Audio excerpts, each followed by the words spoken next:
Alright, so my name is Jeremy Hofer, and I'm going to tell you how to solve, or what a higher degree polynomial is and how to make an equation in this video. And in my next video I'll explain a little bit more about them. So what is exactly a higher degree polynomial? It's pretty much an equation with more than one term. So let's write this down. And the equation with more than, I said more than one term, it's actually more than three terms, or more than two terms.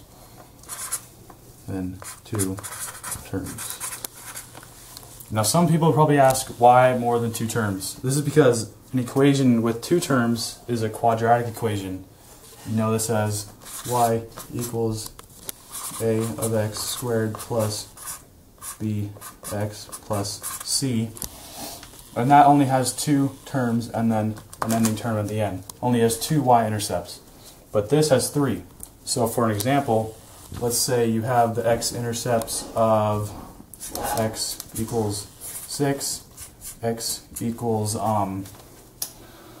10, and x equals 18. And then you also have a y-intercept of 0 and 360.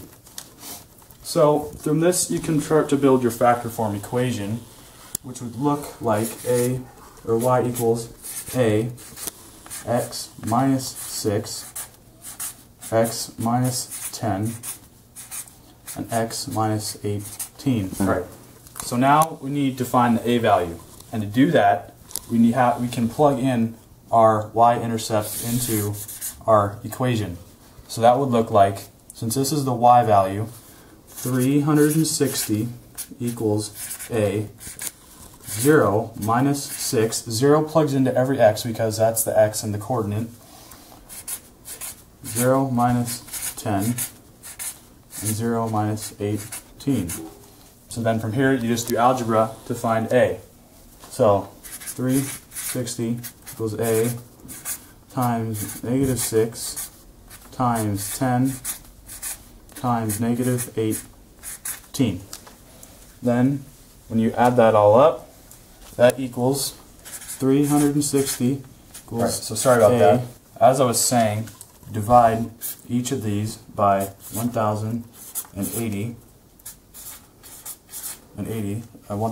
so you can get the a value by itself. So then from here, a equals 1/3.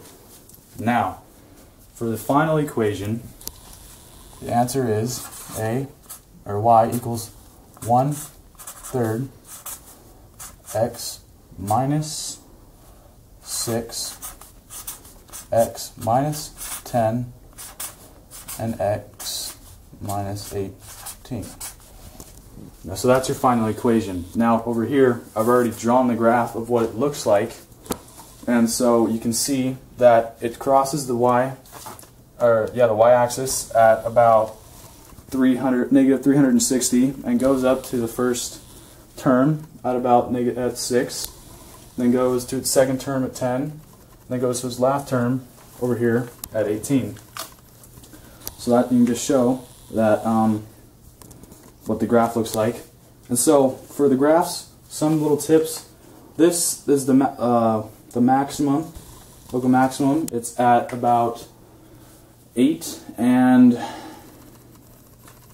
13, and then the minimum is at 15 and 45. Also, about the graph, there has end behaviors, and that's how the graph acts at the ends of its lines. So on the right hand side over here, you see as the x-axis gets bigger, so does the y-axis, because the graph line, I didn't continue, but if I did, it would keep going up and up until, infinity. Over here, it's just the opposite. As x gets smaller, so does y. It goes all the way down and keeps going down.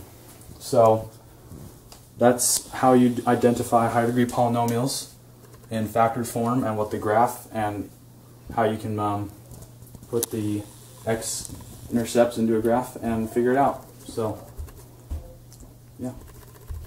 Okay, so now in our last video, I showed you how to find the factored form and what the graph looks like and the end behaviors and all that good stuff about the graph.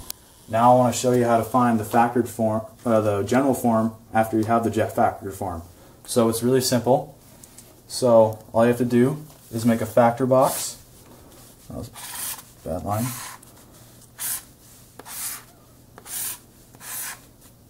Let me get over here. So your first two factors are x minus 6, x minus 10, x. So that multiply these together, you get x squared.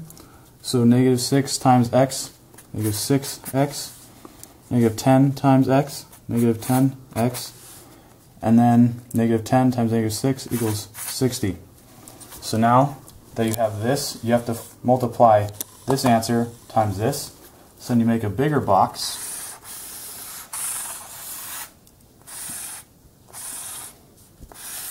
Break up into thirds, because now you have a quadratic function you found from this box. So now you have x squared, and then minus 16x, and then 60.